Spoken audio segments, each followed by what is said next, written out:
Good morning everyone. इस platform से आप सभी का स्वागत करता हूं।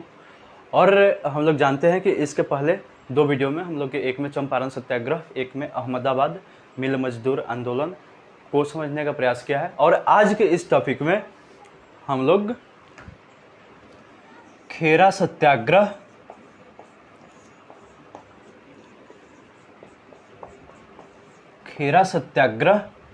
को जानने का प्रयास करेंगे। ओके,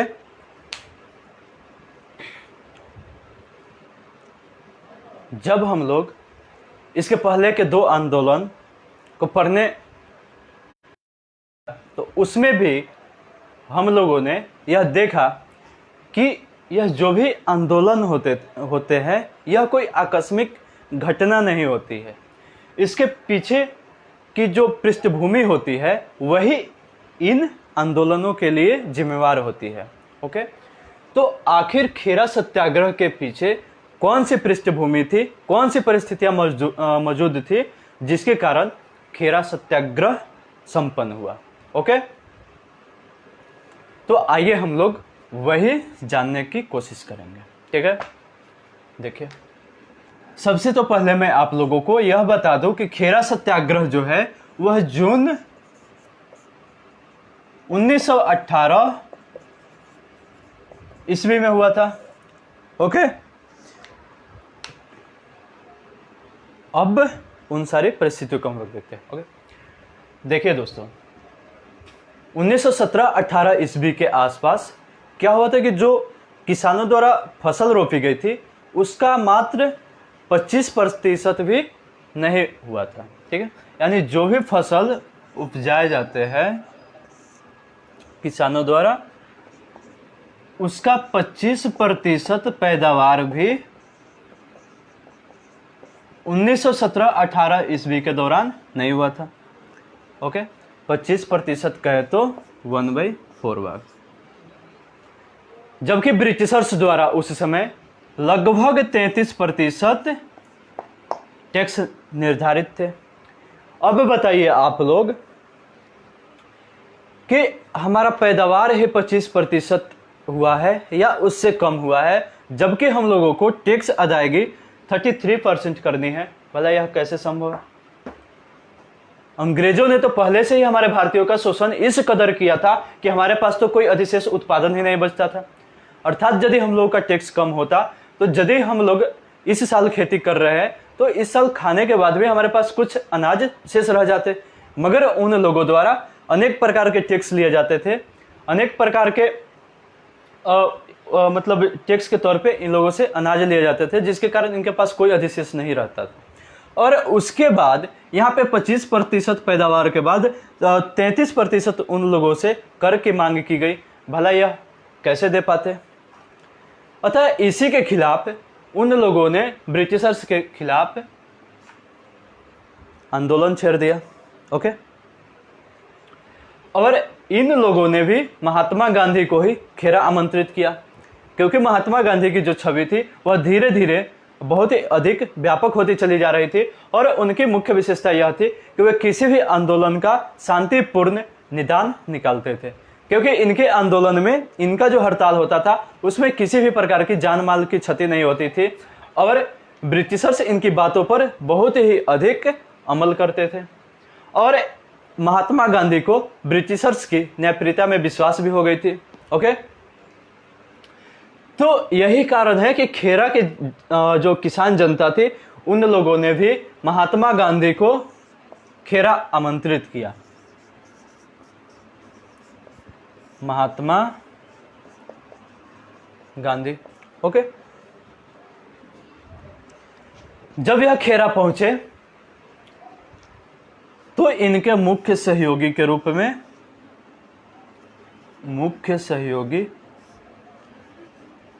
रूप में सरदार वल्लभ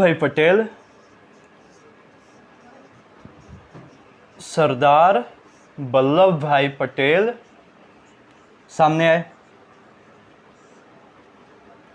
ओके दोस्तों,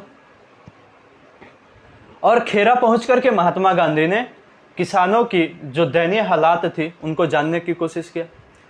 और उन्होंने यह पाया कि जनता द्वारा जो भी कहा जा रहा है वह बिल्कुल ही 100% सही है। ओके, और इन्होंने ब्रिटिशर्स से यह आग्रह किया कि वे इस साल किसानों की टैक्स को माफ़ कर दे, वे अगले साल से अपनी जो निर्धारित टैक्स थी उसे नियत समय पर दे दिया करेंगे। ओके, मगर अंग्रेज जो पूरा भारतीय उपनिवेश था उससे जो व्यापार करते थे उसके लिए तो ब्रिटिश से यानी जो ब्रिटिश साम्राज्य था उससे पैसा लाते नहीं थे, वे भारत से ही जो टैक्स वसूलते थे उसी से ही व्यापार किया करते थे। यहाँ तक कि लॉर्ड कॉर्नवालिस के समय में टैक्स मतलब एक निर्धारित रकम प्रत्येक साल वसूलने के लिए ही स्थायी बंदोबस्त भी लागू किया गया था। इस प्रकार ब्रिटिशर्स का प्रत्येक साल के लिए एक निश्चित रकम का अनुमान हुआ करता था जिसके हिसाब से ही वे भारत के साथ व्यापार करते थे। ओके, और यहाँ के अधिकारियों का वेतन भी लगभग सभी अधिकारियों का वेतन यहाँ भारतीय उपनिवेश से ही जो पैसा प्राप्त होता था उसी से दिया जाता था। ओके, तो अंग्रेजों को यह लगा कि यदि हम लोग इस साल का टैक्स माफ कर देते हैं तो हमारे ऊपर बहुत ही बड़ा आर्थिक बोझ आएगा, और जो ब्रिटिश साम्राज्य के शासक थे वे भी इसके पक्ष में नहीं थे। ओके, यही कारण था कि ब्रिटिशर्स ने महात्मा गांधी को साफ साफ यह इनकार कर दिया कि हम लोग किसानों के टैक्स को माफ करने पर कहीं से भी सहमत नहीं है। ओके, और हम लोग किसानों के टैक्स को माफ नहीं करेंगे। अब देखिए इसके बाद क्या होता है।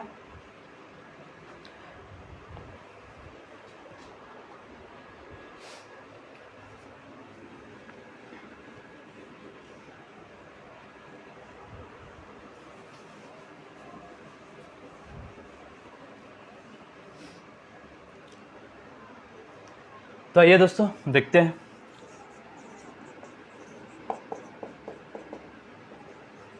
ठीक है,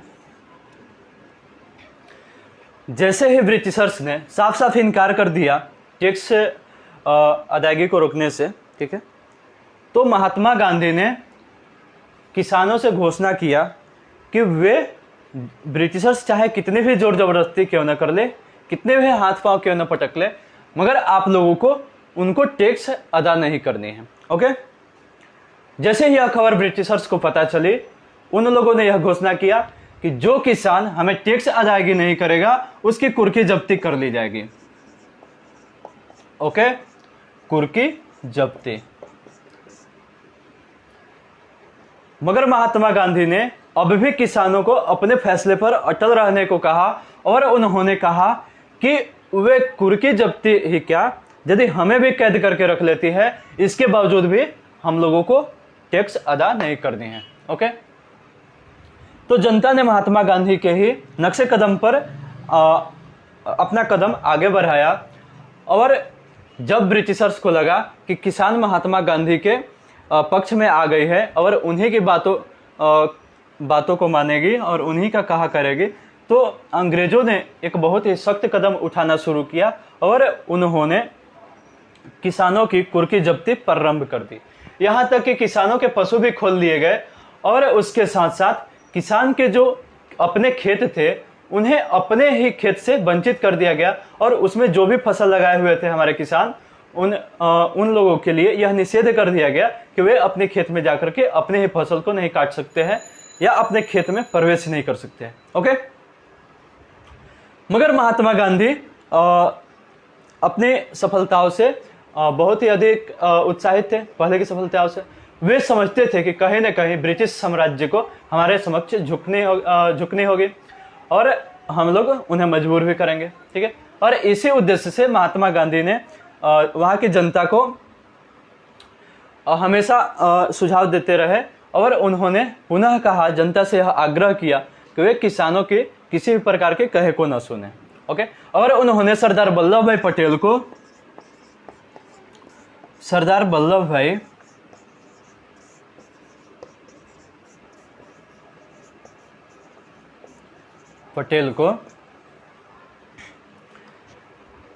वहाँ के क्षेत्र में यानी खेरा के जो क्षेत्र थे उसमें भ्रमण करने के लिए भेजा, और उन्होंने सरदार वल्लभ भाई पटेल के माध्यम से जनता के बीच एक संदेश फैलाया कि वे सरकार के प्रत्येक कार्य में असहयोग करें, सरकार के किसी भी प्रकार के कहे को न माने और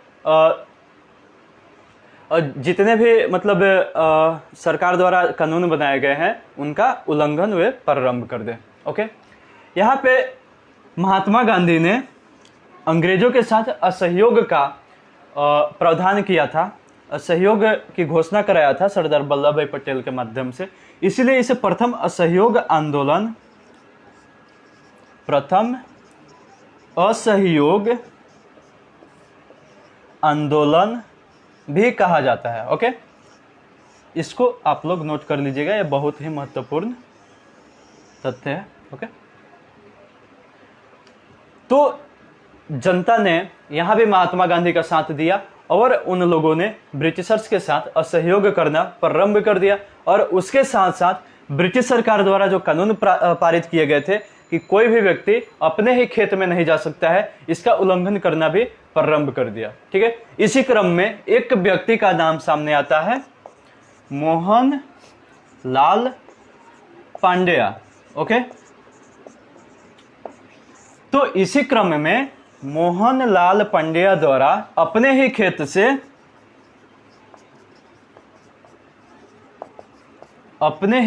से प्याज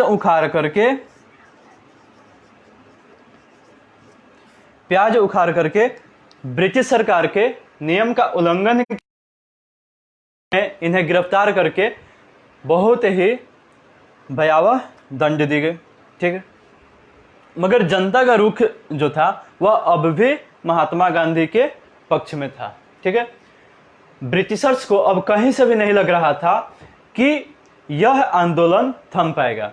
ठीक है, जनता दिन प्रतिदिन उग्र होती जा रही थी, अतः ब्रिटिश साम्राज्य के लिए यह एक बहुत ही बड़ी चुनौती बनकर सामने आई कि अब हम लोगों द्वारा क्या किया जाए। मगर ब्रिटिशर्स को इस बात का डर भी सता रहा था अंदर ही अंदर कि यदि हम लोग महात्मा गांधी के इस बात को मान लेते हैं तो महात्मा गांधी का कद अब बहुत ही बड़ा हो जाएगा। ठीक है, अब जहां भी आंदोलन हो रहा है वहां महात्मा गांधी को ही नेतृत्व दे दिया जा रहा है और हम लोगों को हमेशा ही उनके समक्ष झुकना भी पड़ जा रहा है। जो कूटनीति का सहारा हम लोगों ने पहले लिया था कि महात्मा गांधी एक शांतिपूर्ण व्यवहार करने वाले नेता है और यदि इनके पक्ष में जनता आ जाएगी तो हम लोगों के लिए आसानी हो जाएगी और हमारे साम्राज्य में, हमारे उपनिवेश में उग्र गतिविधियां रुक जाएगी। मगर उग्र गतिविधियां तो रुक गई है, लेकिन जो जनता की मांगे हैं वो दिन प्रतिदिन बढ़ती जा रही है और हमेशा ही ब्रिटिश साम्राज्य को अपने निर्णय बदलनी पड़ रही है और महात्मा गांधी के समक्ष हमें झुकना पड़ जा रहा है। ठीक, अतः ब्रिटिश साम्राज्य की, ब्रिटिश शासन की भारत में थू थू न हो और भारत के लोगों द्वारा ब्रिटिश साम्राज्य को तुच्छ न समझा जाए, इसलिए ब्रिटिश साम्राज्य के जो अधिकारी थे वे भी मतलब अपने निर्णय पे अटल रहना चाहते थे, वे अपने नियम में बदलाव नहीं करने के पक्ष में थे। मगर वहां की जनता में इतनी असंतोष व्यापक हो गई थी, जनता द्वारा इतना ज्यादा मतलब व्यापक स्तर पे उनके साथ असहयोग किया जाने लगा था कि अब इस निर्णय को मानने के सिवा उनके पास कोई रास्ता नहीं था। ओके, अतः भारतीय जनता को यह एहसास न होवे कि ब्रिटिशर्स ने हम लोग के समक्ष माथे टेक दिया है, तो इसको ध्यान में रखते हुए अंग्रेजी सरकार ने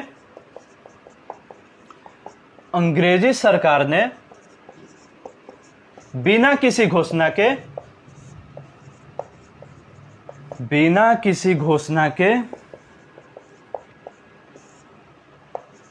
ठीक है, अंग्रेजी सरकार ने बिना किसी घोषणा के ही अपने निर्णय में अपने जो नियम बनाए गए थे उसमें ढील देना शुरू कर दिया। ठीक है, और धीरे धीरे जो भारतीय जनता के यानी खेरा के किसानों के सामान की कुर्की जब्ती की गई थी उन्हें भी क्रमशः वापस करना शुरू कर दिया गया और धीरे धीरे उनके जितने भी क्षेत्र पे अधिकार थे, जितने भी मतलब खेत को अपने कब्जे में किए थे, वे सभी खेरा की किसान जनता को वापस कर दिए गए। मगर जनता को यह एहसास नहीं होने दिया गया कि हम हमारे ब्रिटिश साम्राज्य ने आपके समक्ष घुटने टेका है। ठीक है, तो अंशतः ही सही, भले ही उन्होंने हमें एहसास नहीं होने दिया, मगर इस आंदोलन ने भी सफलता प्राप्त किया। ओके, और खेरा की जो जनता थी, किसान जनता, उनसे टैक्स वसूली भी धीरे धीरे रोक दी गई और इस प्रकार से इसी के साथ यह आंदोलन सफल रहा और सफलतापूर्वक समाप्त हुआ। ठीक है, और इसके साथ ही हम लोगों का जो आज का वीडियो सेशन था खेरा सत्याग्रह, यह भी यहीं पे समाप्त होता है। और इसके बाद मैं आप लोगों को एक और मतलब महत्वपूर्ण जानकारी देते हुए आप लोगों से एक विनती है मेरी कि आप लोग में से जितने भी करियर वांट प्लेटफॉर्म पे नए हैं वो कृपया करके इस चैनल को सब्सक्राइब करिए और बेल आइकन को प्रेस करिए, ताकि इन सभी टॉपिक से जुड़ी हुई जो भी जानकारियां हैं वो आप लोगों तक जल्द से जल्द पहुंच सके। ठीक है, और आप लोग ऐसे महत्वपूर्ण फ्री वीडियोज जो है उनसे लाभान्वित हो सके। और इसी के साथ मैं इस वीडियो से विदा लेता हूं। आज के लिए बस इतना ही। धन्यवाद।